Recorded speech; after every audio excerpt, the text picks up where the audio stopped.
Las profundidades de Narcal. Capítulo 1. El hallazgo. Siempre creí que el mar ocultaba secretos. No me refiero a barcos hundidos o tesoros perdidos. Hablo de algo mucho más antiguo, algo que existía antes de que los primeros hombres encendieran el fuego o levantaran ciudades. Mi nombre es Samuel Hart y esta historia comienza durante el verano de 1927. Era oceanógrafo a bordo del buque científico Asterion. Nuestra misión consistía en cartografiar una región poco explorada del Atlántico Norte. Los pescadores de las aldeas cercanas evitaban aquellas aguas, hablaban de luces bajo el océano y sonidos extraños que surgían durante las noches sin luna. Naturalmente, nadie en la expedición creyó aquellas historias, al menos no al principio. La noche del 14 de agosto una tormenta apareció sin previo aviso. Los instrumentos indicaban cielos despejados apenas una hora antes. Sin embargo, enormes nubes negras cubrieron el horizonte en cuestión de minutos. El capitán ordenó cambiar el rumbo. Fue demasiado tarde. Las olas comenzaron a golpear el casco con una violencia imposible. Relámpagos verdosos iluminaban el océano, y durante un instante juré haber visto enormes siluetas moviéndose bajo del mar. Luego llegó el impacto. Algo golpeó la quilla. No era una roca, no era otro barco. Aquello estaba vivo. El Asterion se inclinó violentamente y fue arrojado contra una pared metálica. Lo siguiente que recuerdo es despertar sobre una pequeña embarcación de emergencia. Estaba solo. El mar parecía inmóvil, demasiado inmóvil. Ni una sola ola alteraba la superficie, y entonces la vi. A varios kilómetros de distancia, emergía una isla que no figuraba en ningún mapa, una isla que parecía haber surgido del fondo del océano. Capítulo 2. La Isla Negra.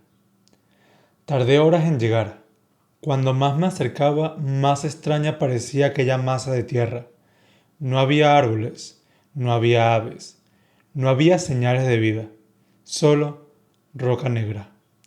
La superficie estaba cubierta por grietas y columnas de piedras que se elevaban como agujas hacia el cielo. Al desembarcar sentí un profundo mareo. Era como si aquel lugar rechazara mi presencia. Avancé con cautela. Las formaciones rocosas estaban cubiertas por símbolos, miles de símbolos. Ninguno pertenecía a un idioma conocido.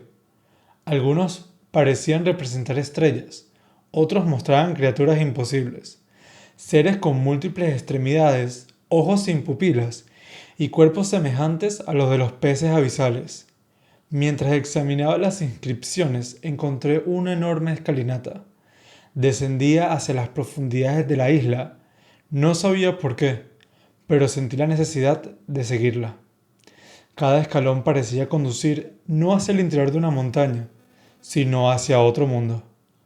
Tras casi una hora de descenso, llegué a una gigantesca cámara subterránea y allí descubrí la ciudad. Capítulo 3. Narcal. La ciudad se extendía hasta donde alcanzaba la vista. Torres ciclópeas, puentes suspendidos, templos imposibles. Todo construido con una piedra oscura que parecía absorber la luz. No podía comprender cómo una civilización tan avanzada había permanecido oculta. Entonces comprendí algo mucho peor. Aquella ciudad no había sido construida para seres humanos. Las puertas medían más de 20 metros de altura. Las escaleras tenían peldaños enormes. Las estatuas representaban criaturas colosales.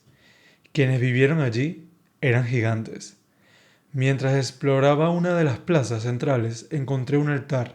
Sobre él descansaba una esfera negra. Su superficie reflejaba imágenes que no deberían existir. Vi galaxias enteras, vi mundos desconocidos, vi océanos extendiéndose sobre planetas muertos. Y vi algo observándome desde la oscuridad. Algo inmenso, algo consciente, algo que conocía mi nombre. Capítulo 4. Los murales. Tras varias horas explorando Narcal, encontré un edificio diferente a los demás. Sus muros estaban cubiertos por relieves perfectamente conservados. A diferencia de los símbolos del exterior, aquellas imágenes podían entenderse. Representaban la historia de la ciudad. Vi a los antiguos habitantes de Narcal navegando entre las estrellas. Vi océanos cubriendo mundos enteros. Vi criaturas colosales adoradas como dioses. Pero una imagen apareció repentinamente. Una enorme entidad dormida bajo las aguas. Los habitantes parecían temerla. No la veneraban, la vigilaban. A medida que avanzaba por los murales, comprendí algo inquietante. La ciudad no había sido construida para orar a aquella criatura. Había sido construida para contenerla. Narcal era una fortaleza, una prisión, y algo había ocurrido hace miles de años. Los últimos murales mostraban a los habitantes abandonando la ciudad mientras enormes grietas se abrían bajo el océano. Después de eso, las paredes quedaban vacías, como si nadie hubiera vivido para registrar el final. Capítulo 5. La cámara profunda. Siguiendo los murales, encontré una puerta gigantesca. Estaba abierta. No parecía haber sido forzada. Parecía que alguien la había abierto desde dentro. Más allá de ella descendía un túnel inmenso. El aire era húmedo y cada pocos segundos escuchaba un latido.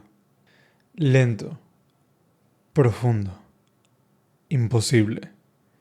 Cuando más descendía, más fuerte se volvía. Finalmente llegué a una cámara circular. En su centro se encontraba un abismo. No podía ver el fondo, entonces decidí arrojar una piedra. Nunca escuché el impacto, y fue entonces cuando el latido se detuvo. El silencio que siguió resultó ser mucho más aterrador, porque comprendí que aquello que estaba debajo había notado mi presencia. Capítulo 6. El despertar. El suelo comenzó a temblar, primero suavemente, luego con violencia. Fragmentos de rocas caían desde el techo. Corrí hacia la salida mientras los ecos de algo gigantesco resonaban bajo mis pies. No vi a la criatura, y eso era mucho peor. Solo escuchaba su movimiento, un desplazamiento lento y colosal, como si una montaña estuviese despertando. Cuando finalmente alcancé la superficie, observé el océano. El agua se retiraba hacia el horizonte. Kilómetros y kilómetros de mar desaparecían lentamente. Entonces surgió una sombra.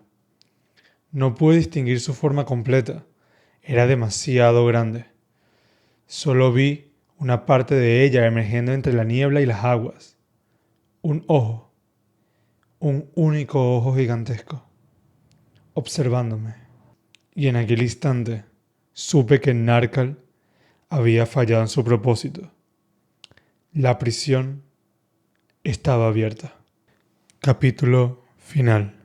Con unas cuerdas a mi cintura arrastré el bote por la arena al océano. Remé con todas mis fuerzas hasta que la fatiga apagó mi cuerpo. Logré escapar. O al menos eso creo. Nadie encontró la isla cuando intenté regresar con una expedición meses después. Las coordenadas eran correctas, pero Narcal había desaparecido. Con el tiempo intenté convencerme de que todo había sido una alucinación, hasta que comenzaron las noticias. Barcos desaparecidos, extrañas vibraciones detectadas al fondo del Atlántico, tripulaciones enteras que afirmaban haber escuchado sonidos semejantes a un latido proveniente de las profundidades. Y algunas noches, cuando el mundo permanece en silencio, yo también puedo escucharlo. Lento, profundo, constante. Como el corazón de algo inmenso que sigue ascendiendo desde las profundidades del océano.